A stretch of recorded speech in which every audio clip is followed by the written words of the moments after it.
Seorang balita di Kabupaten Bekasi, Jawa Barat terjebak di dalam mobil saat orang tuanya tengah mengisi bahan bakar di sebuah SPBU.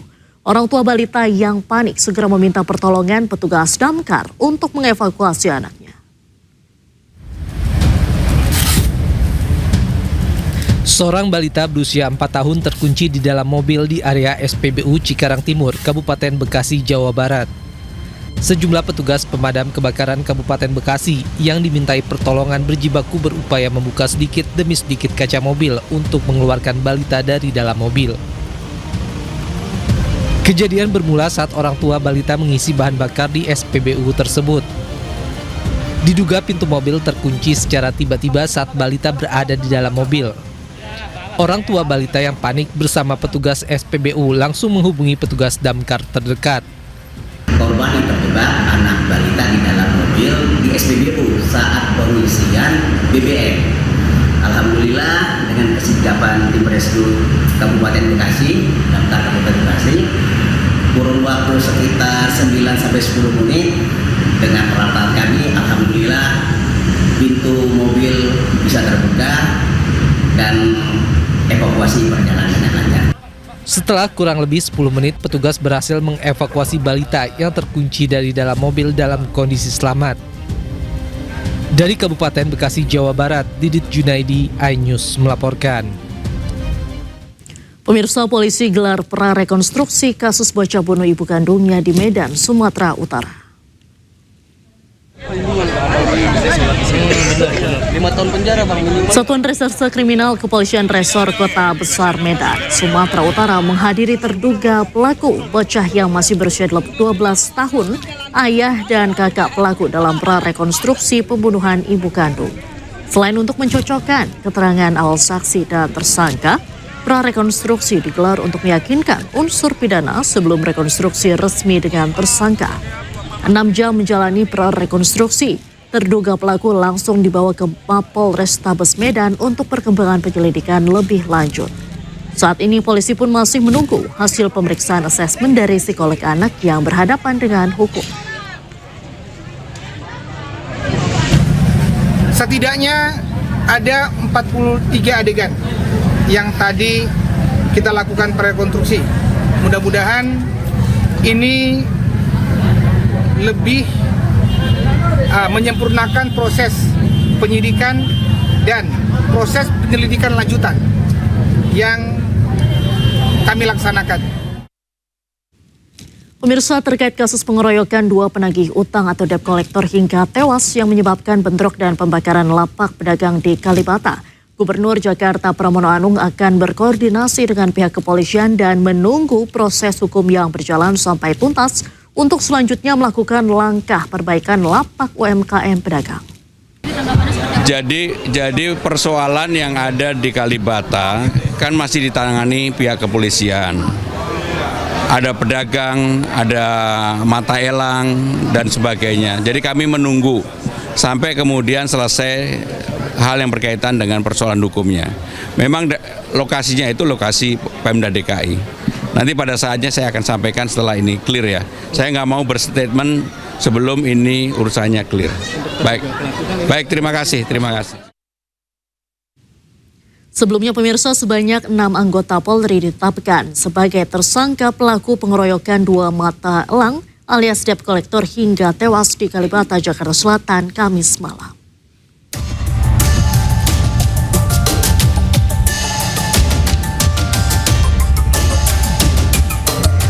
6 anggota Satuan Yanma Mabes Polri ditetapkan sebagai tersangka pengeroyokan hingga menyebabkan tewasnya 2 mata elang atau debt collector di Kalibata, Jakarta Selatan. 6 orang personil Yanma Mabes Polri yang ditetapkan tersangka antara lain Brigadir IAM, Bribda JLA, Bribda RGW, Bribda IAB, Bribda BN, dan Bribda AM. Para tersangka dijerat dengan pasal 170 ayat 3 KUHP tentang pengeroyokan yang mengakibatkan korban meninggal dunia. Para tersangka akan menjalani sidang etik profesi Polri pekan depan. Berdasarkan hasil penyelidikan di lapangan, penyidik melakukan analisis terhadap keterangan para saksi dan barang bukti, maka penyidik telah menetapkan 6 orang tersangka. yang diduga terlibat dalam rangkaian tindak pidana tersebut. Didapati informasi terkait identitas para tersangka yaitu 1. JLA, 2. RGW, 3. IAB, 4. IAM, 5. BN, 6. AM. Perlu diketahui rekan-rekan dan kami informasikan, adapun ke-6 tersangka tersebut merupakan anggota dari Satuan Pelayanan Markas di Mabes Polri. Pasal yang dipersangkakan berdasarkan alat bukti permulaan yang telah dikumpulkan oleh penyidik. Para tersangka dikenakan pasal 170 ayat 3 KUHP, pengeroyokan yang mengakibatkan korban meninggal dunia. Sebelumnya pada Kamis malam puluhan kios pedagang dan sejumlah motor dibakar massa tak dikenal di depan Taman Makam Pahlawan Kalibata, Jakarta Selatan.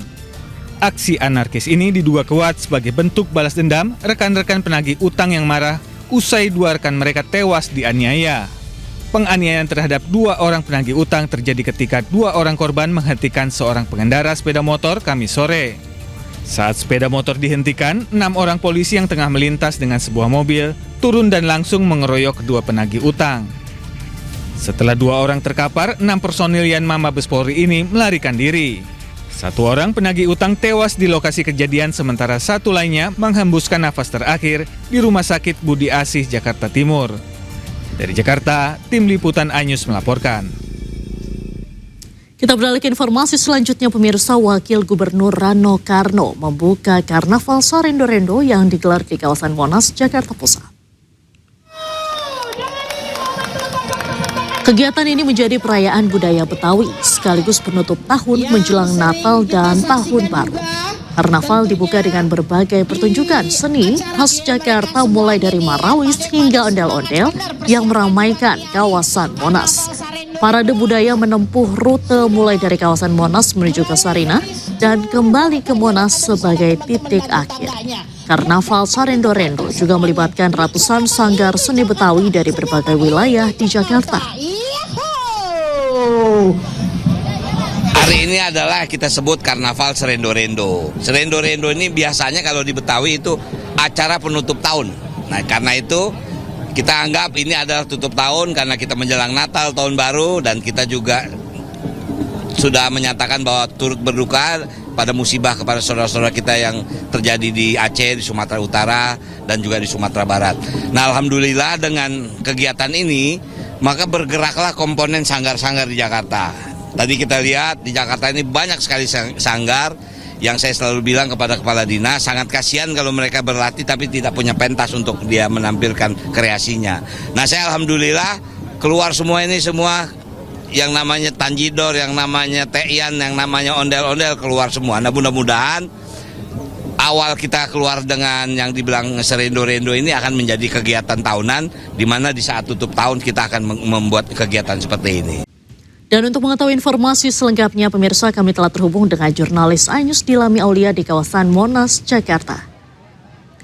Selamat sore Dilami, bagaimana keseruan di Monas sore hari ini?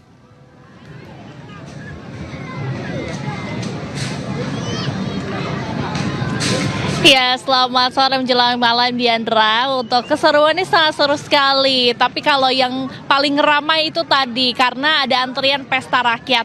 Kalau untuk saat ini antriannya cukup berkurang Diandra dan juga pemirsa, dan sejumlah makanan yang disajikan secara gratis ini mulai habis ya nampaknya. Ini ada kerak telur, kemudian juga ada kue rangi, ada es goyang, selendang mayang. Saya dan juga tim tadi sempat mencicipi Diandra dan juga pemirsa. Enak-enak sekali ya makanan Betawi ini. Tak heran banyak sekali masyarakat yang tadi ini ngantri di sini Diandra untuk mengambil kupon. Sekarang juga masih ada yang ngantri ini Diandra, tapi memang volumenya lumayan menipis ya Diandra dan juga pemirsa. Selain kuliner Diandra, di Karnaval Serendo-Rendo 2025 digelar juga hiburan dari musisi tanah air, di mana nanti kalau pukul 7 malam hari ini ada penampilan dari Danila, kemudian banyak juga musisi lainnya, hingga untuk acara ini bisa selesai jam 8 hingga 9 malam ya Diandra dan juga pemirsa. Kemudian bagi masyarakat Jakarta dan sekitarnya yang membawa anak-anak ke kawasan Silang Monas ini tak perlu khawatir karena ada permainan juga untuk anak-anak. Tadi ada istana boneka, kemudian ada basket juga. Jadi anak-anak bisa bermain juga di sini. Selain itu Diandra, kalau melihat ya gelaran Karnaval Serendo-Rendo 2025 ini memang sudah diselenggarakan dari pagi hari. Tadi dibuka oleh Wakil Gubernur Jakarta Rano Karno dengan ada pertunjukan tari topeng Betawi, kemudian juga ada ondel-ondel ya Diandra juga pemirsa. Nah kalau udah malam ini lebih ke pesta rakyat begitu Diandra dan juga pemirsa. Nah jadi ini sebagai bentuk ya, bentuk pelestarian budaya Betawi di mana terus dilestarikan kepada masyarakat atau kepada remaja-remaja di sini. Karena kalau dilihat bukan cuman ibu-ibu bapak-bapak tapi juga banyak remaja yang ingin healing-healing di hari weekend ini Diandra. Jadi kalau udah Diandra siaran, temenin saya dong, kita nonton konser Danila nanti di sini bareng-bareng depan stage di situ. Kembali ke Anda Diandra di studio. Baik, terima kasih Dilami, seru sekali sepertinya di sana. Selamat malam dan selamat kembali bertugas. Pemirsa, kita beralih ke informasi lainnya. Rapat harian Syuriah dan Tanfiziah PBNU yang digelar pada Sabtu kemarin menyepakati pergantian sejumlah posisi kepengurusan. Salah satunya memutuskan memilih Muhammad Nuh sebagai Khatib Am PBNU. Keputusan memilih Muhammad Nuh sebagai Khatib Am disepakati bersama oleh Rais Am PBNU dengan pejabat Ketua Umum PBNU Kiai Haji Zulfa Mustafa. Selain reposisi Khatib Am, sejumlah posisi di kepengurusan juga diganti. Rapat harian yang digelar tertutup di kantor PBNU Jakarta Pusat pada Sabtu kemarin juga memutuskan membentuk panitia penyelenggara musyawarah nasional sekaligus untuk memperingati harlah 1 abad Masehi PBNU. Di antara hasil yang tadi disepakati adalah adanya reposisi Khatib Am. Ya, jadi Khatib Am sejak hari ini tadi ditetapkan lewat rapat gabungan.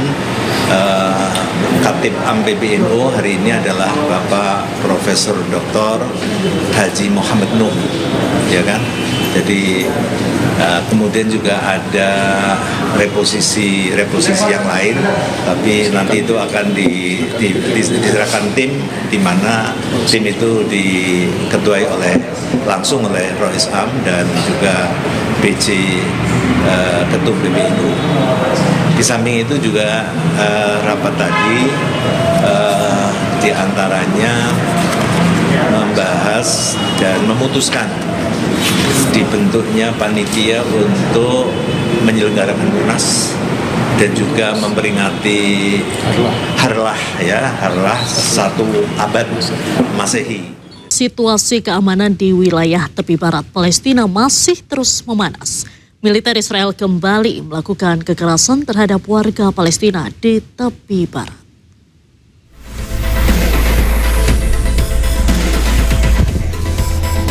Sekelompok pemukim Israel dilaporkan menyerang komunitas Bedouin El Duyuk di dekat kota Jericho. Rekaman menunjukkan situasi pasca penggerebekan dan penyerangan terjadi di salah satu rumah warga. Barang-barang berserakan usai diserang oleh para pemukim Israel. Warga setempat termasuk perempuan dan anak-anak pun mengalami trauma dan ketakutan akibat aksi intimidasi yang dilakukan oleh pemukim Israel. Sementara itu, di waktu yang hampir bersamaan, kekerasan juga terjadi di wilayah lain tepi barat. Pasukan militer Israel melakukan penggerebekan pada malam hari di kota Hebron tepi barat. Puluhan tentara pendudukan Israel mendatangi rumah jurnalis Palestina, Tahir Fakhuri, sebelum akhirnya membawanya pergi secara paksa. Penangkapan itu disebut sebagai bagian dari operasi militer berskala luas yang dilakukan Israel di kota tersebut.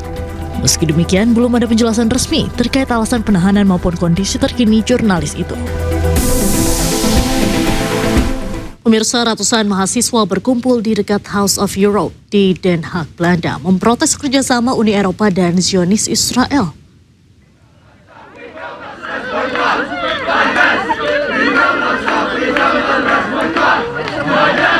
Massa mengutuk kerjasama pendidikan yang dilakukan Uni Eropa dengan pelaku genosida di Gaza, Palestina. Para mahasiswa meminta agar Uni Eropa menghapus negara penjajah Israel dari program penelitian Horizon. Demonstran mengklaim negara apartheid Israel menerima dana sebesar 300 juta euro setiap tahunnya. Dana penelitian dan beasiswa pendidikan yang diterima Israel lebih banyak dari yang diterima negara anggota Uni Eropa lainnya. Today we are standing here in The Hague to demonstrate, to protest against the involvement of Israel in Project Horizon. They should not be in Project Horizon.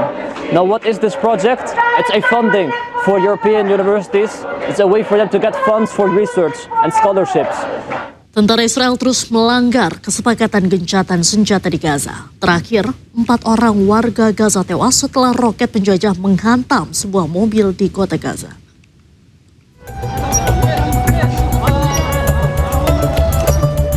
Warga Palestina dikejutkan dengan serangan udara Israel di kota Gaza Sabtu siang.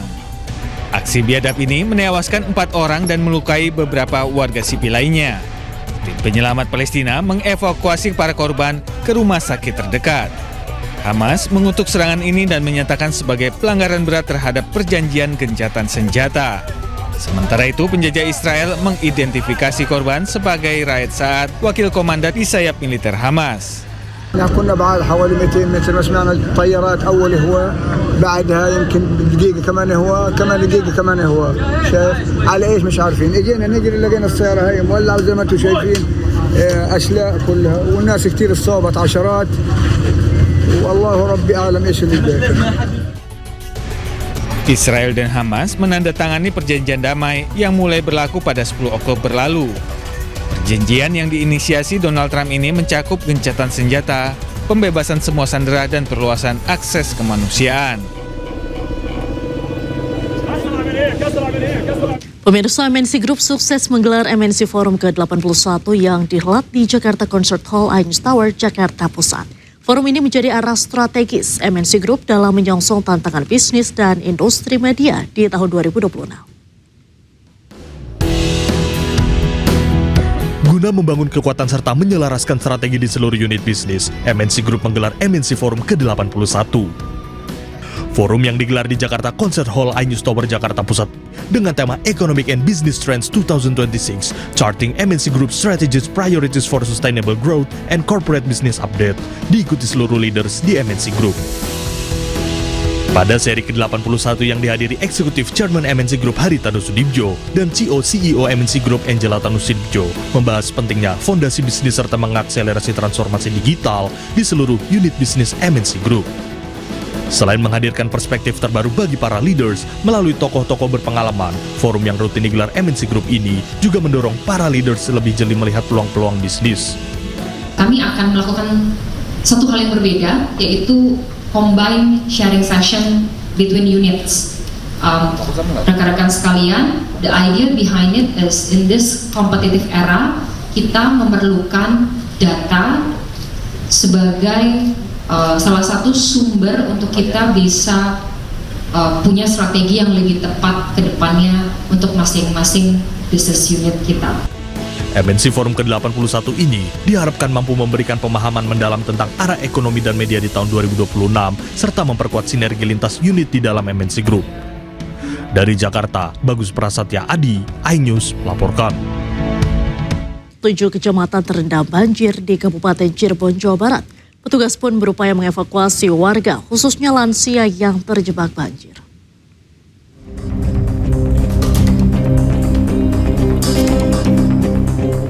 Sejumlah lansia yang bermukim di perumahan Desa Jungjang Wetan, Kecamatan Arjawinangun, Kabupaten Cirebon, dievakuasi petugas Badan Penanggulangan Bencana Daerah Minggu siang.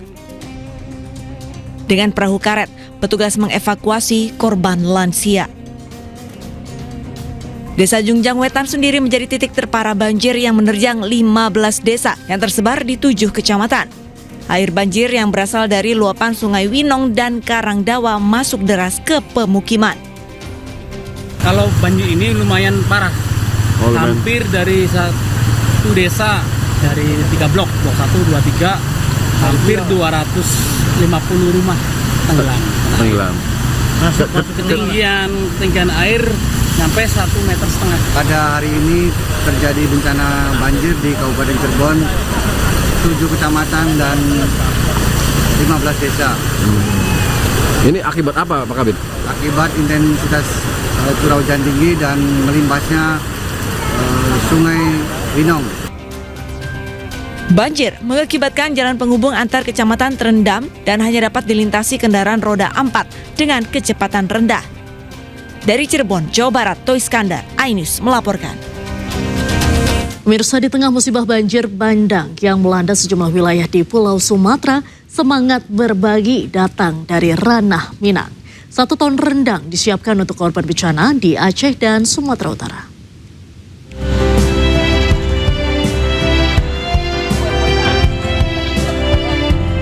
Di tengah musibah banjir bandang yang melanda sejumlah wilayah di Pulau Sumatera, semangat berbagi datang dari ranah Minang. Meski Sumatera Barat juga mengalami banjir bandang, masyarakatnya tetap menunjukkan solidaritas. Pondok Pesantren Diniyah Putri, Padang Panjang, Sumatera Barat, mengirimkan 1 ton rendang untuk para korban banjir bandang di Aceh dan Sumatera Utara.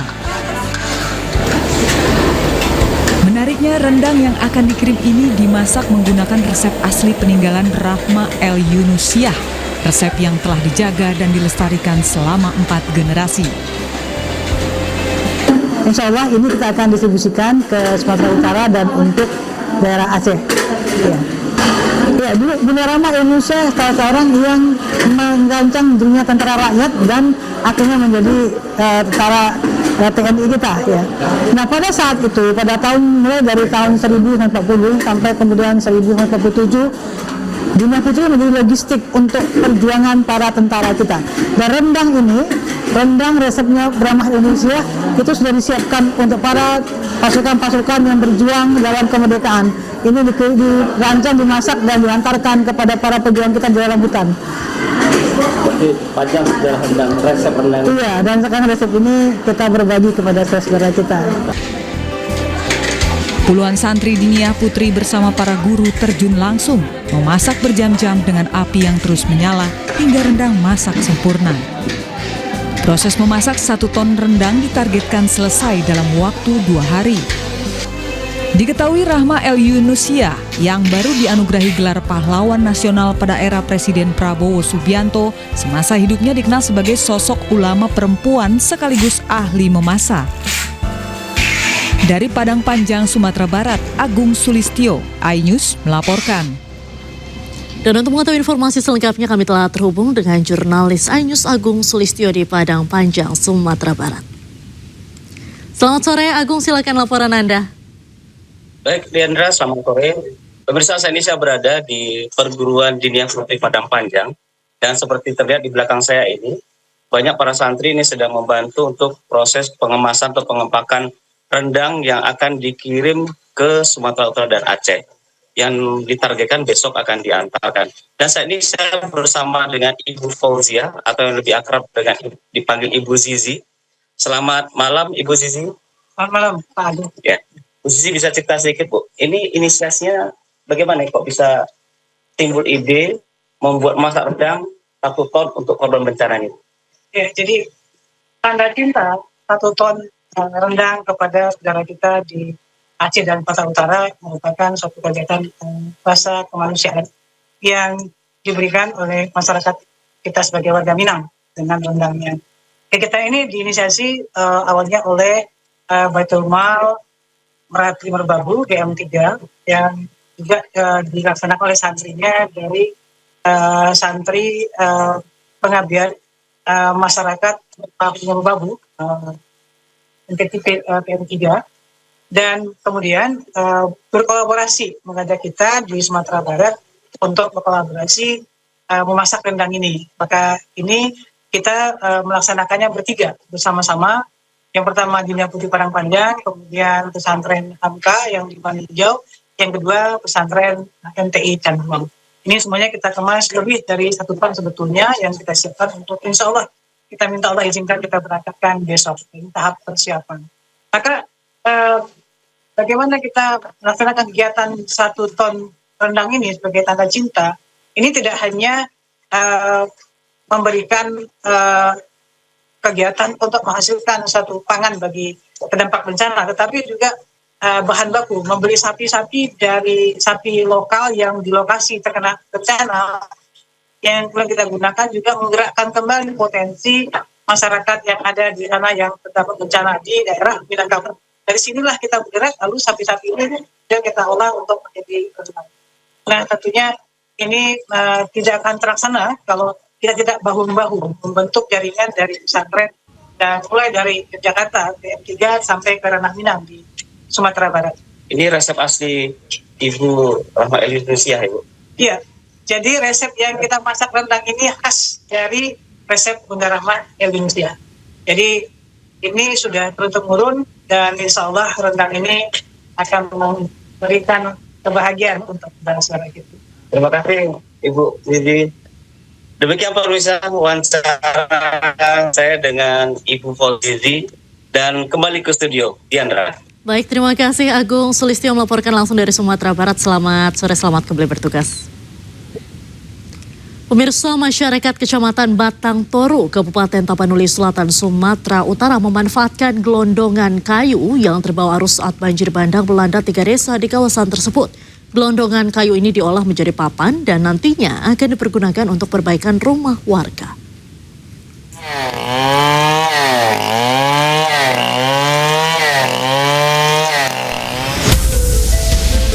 Banyaknya gelondongan kayu yang terbawa arus sungai Aekaroga saat banjir bandang memporak-porandakan 3 desa di Kecamatan Batang Toru, Kabupaten Tapanuli Selatan, Sumatera Utara 25 November silam saat ini mulai dimanfaatkan masyarakat. Batang kayu dari berbagai jenis ini terlebih dahulu dipilih sebelum akhirnya diolah. Seperti halnya dengan batang pohon durian ini, kayu dengan ukuran berdiameter 50 cm dipotong dengan menggunakan gergaji mesin. Untuk 1 gelondongan kayu, proses pengolahannya dapat memakan waktu selama 4 jam. Salah seorang warga, Aris, mengatakan kayu-kayu ini rencananya akan dimanfaatkan untuk keperluan masyarakat, mulai dari perbaikan rumah hingga membuat jembatan. Dari orang umum tentara kan memanfaatkan kayu-kayu ini yang hanyut dari sana untuk bangunan ini sama bangunan jembatan. Oh gitu. Kayu yang telah diolah menjadi papan ini rencananya akan digunakan masyarakat 3 desa, yakni Desa Garoga, Desa Hutagodang, dan Desa Aeknado untuk mendirikan permukiman warga. Dari Tapanuli Selatan, Sumatera Utara, Indra Mulya Siagian, iNews melaporkan. Pemirsa, Kepala Desa Aekaroga Kabupaten Tapanuli Selatan, Sumatera Utara tetap tegar melayani hak masyarakat yang menjadi korban banjir bandang meski anak laki-lakinya belum ditemukan. Seluruh rumah dan harta benda masyarakat di Aekaroga tidak tersisa usai luluh lantak diterjang banjir bandang. Seperti inilah pemandangan indah via udara Desa Aekaroga, Kabupaten Tapanuli Selatan, Sumatera Utara sebelum disapu banjir bandang. Pada tahun 2022 dan 2023, desa ini pernah mendapat peringkat kedua desa dengan lingkungan bersih dan sehat seprovinsi Sumatera Utara. Namun usai banjir bandang terjadi, suasana desa Aekaroga berubah menjadi lautan pasir dan gelondongan kayu yang berserakan di mana-mana menyebabkan sekitar 245 rumah warga rata dengan tanah. Kepala Desa Aekaroga Risman Rambe mengatakan, hingga hari ini ada 14 orang masyarakatnya yang masih dinyatakan hilang, salah satunya adalah anak kandungnya. Terjadinya bencana banjir bandang ini, desa kami ini berjumlah 245 kepala keluarga. Namun setelah terjadi bencana ini sangat banyak memakan korban, dan yang belum dapat kemarin itu ada berkisar 14 orang lagi, termasuklah anak saya. Meski dalam suasana hati yang sedih dan berharap anak laki-lakinya segera ditemukan, Risman Rambe masih semangat mengurus masyarakatnya yang saat ini seluruhnya berada di lokasi pengungsian. Masyarakat Desa Aik Garuga berharap agar pemerintah transparan mengungkap penyebab banjir bandang dan meminta seluruh pihak terlibat agar bertanggung jawab kepada masyarakat terdampak. Seluruh Indonesia sudah melihat keadaan ini. Sudah saya bilang tadi bahwa kampung ini sejarahnya beratus tak pernah demikian. Perlulah untuk pemerintah jujur melihat umpamanya situasi ini, karena ini harus diusutlah bagaimana siapa yang bertanggung jawab dalam hal ini. Hingga hari ini Risman Rambe masih menunggu anak laki-lakinya ditemukan bagaimanapun kondisinya dan berharap agar masyarakatnya kuat dan tabah menghadapi situasi sulit ini. Pemirsa, sudah 3 pekan kelangkaan BBM belum teratasi di daerah terdampak bencana banjir dan tanah longsor di Pulau Sumatera. Berbagai kisah lucu dan haru pun terekam saat warga berjuang mengantre mendapatkan BBM di SPBU. Dan pemirsa, usai sudah kebersamaan kita dalam iNews sore hari ini, temukan informasi-informasi terbaru lainnya di www.inews.id. Cuplikan tayangan berita iNews dapat Anda saksikan di kanal YouTube @official iNews. Dan jangan lupa saksikan iNewsroom sesaat lagi bersama rekan saya Camar Haida. Pemirsa, update informasi terbaru Anda dengan berita-berita aktual juga hangat dan sejukkan dulu dengan air mineral yang murni pasti sejuknya. Saya Diandra Mukni pamit undur diri, selamat beraktivitas, sampai jumpa.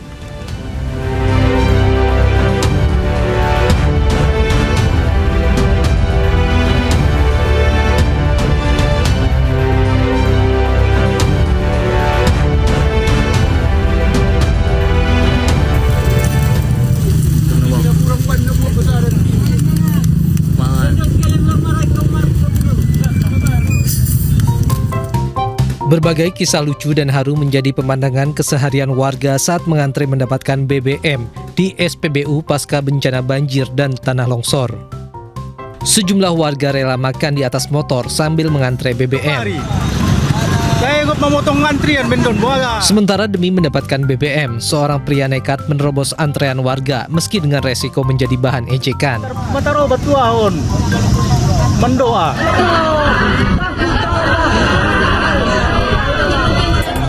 Lain halnya dengan wanita yang satu ini, karena tak kuat mengantre berjam-jam, wanita tersebut pingsan di tengah antrean karena kelelahan. Beruntung petugas sigap mengevakuasi wanita tersebut yang nyaris jatuh dari sepeda motornya. Kami harap kepada Bapak Pemerintah atau Bapak Bupati, kalau mau buka ya atau membagi BBM jangan satu-satu. Ya, kalau bisa buka 5-5-nya. Yang di Purba, yang di Godang, yang di Galoga, yang di Korsi dan yang di Pasar Lama ya. Saya yakin penumpuan tidak akan ada Pak ya. Ini Pak, masyarakat ini butuh BBM Pak. Ya, dengarkan suara masyarakat kita ini.